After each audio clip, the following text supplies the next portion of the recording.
You're listening to Mr. Suave at MrSuave.com.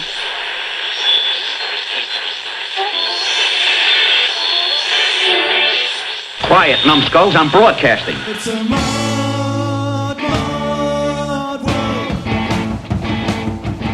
What were our wives thinking? We probably don't even like the same tunes. On the count of three, everyone say their favorite kind of music. 1, 2, 3. Hard driving rock! Dads, let's jam.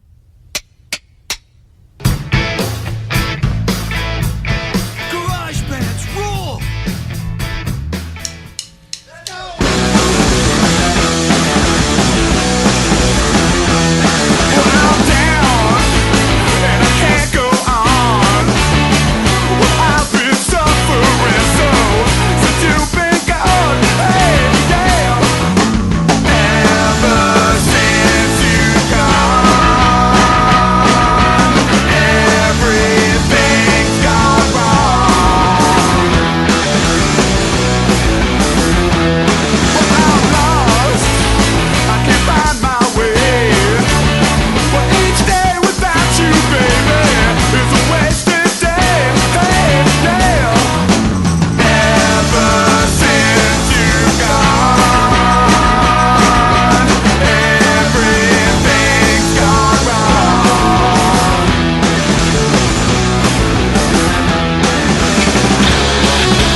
There's a lot of garage rock bands from Detroit that New Frets. we're a part of, and that's our family, so don't want to ever disgrace that or anything. If one band or a couple of Detroit bands get more successful, and it just helps everybody else get a little bit of attention that they never would have got in the first place, Maybe it's a bad thing if someone names it a scene and it becomes some sort of hip scene or something, because that won't last, So, but maybe if it's just a little bit of attention, just to know that there's good rock and roll bands from the town, then that would be good.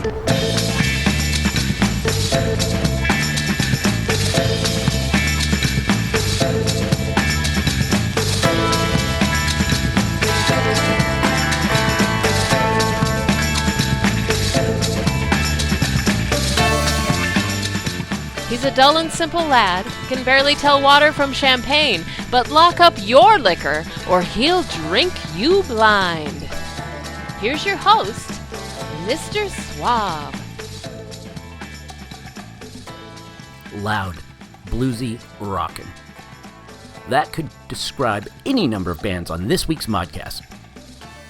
Add in huge, overwhelming doses of garage punk, a 60s sense of how to balance soul with screaming, and you get something totally different. You get Mooney Suzuki, who opened the show today with Everything's Gone Wrong, off of the band's blisteringly hot debut album People Get Ready. Mooney Suzuki, where the hell did you get a name like that anyhow? Apparently like this. The name is taken from the first two singers of 1970s German krautrock band Can, Malcolm Mooney and Damo Suzuki. That is where they got their name. Talk about digging down into obscurity there a bit. Mooney Suzuki. They produced a bunch of serious releases, a whole fistful of singles and EPs, and 4 full-length releases that back in the day would have been called LPs. That stands for long players, kids, just so you know. Mooney Suzuki were influential in the late 90s garage rock revival. Like the sound of that scene, they were pretty raw, more closely associated than some of the other bands of that time. They were more closely associated to kind of a 60s power pop type of sound. Their later releases were both bluesier and more elaborately produced, so comparisons to the British Invasion a la Kinks and Stones early, and then later to 70s rockers kind of like Sweet and Led Zeppelin, all are appropriate and completely justified. Through it all, the band kept their focus pretty well on 60s-based R&B, but at the same time also had their eye on a more modern sort of crunchy rock and blues. For me, the earlier stuff is their best stuff, but the later stuff is pretty addictive too, with its aggressive approach and kind of unashamed grasping for something a little more mainstream.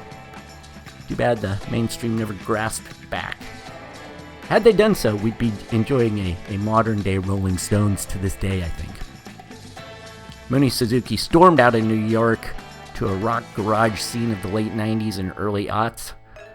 So they were perfect to kick off a show that is focusing on that then new and revived garage sound that blew up the world at the turn of the century. So this is Modcast number 466, 21st Century Garage Rock Revisionism. My deep dive into more modern garage rock, all from around the turn of the century. New century required a new garage rock sound, and we got it. And you're going to get some of it now. We got lots more bands from across the US and around the world, Sweden, Australia, and everywhere in between. As always, you can find the track list on the Modcast homepage over at MrSuave.com, as well as some bonus videos, links to the bands, and other goodies, so be sure to check that out at MrSuave.com. Right now, let's dive into the Motor City madness of late 90s Detroit, arguably ground zero in the US for the garage rock explosion that was about to shake the world. Here's the Come-Ons. And Marvin, how do you like living in Detroit?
I love Detroit. It's a very cordial town and quite peaceful and restful. Nothing at all like New York.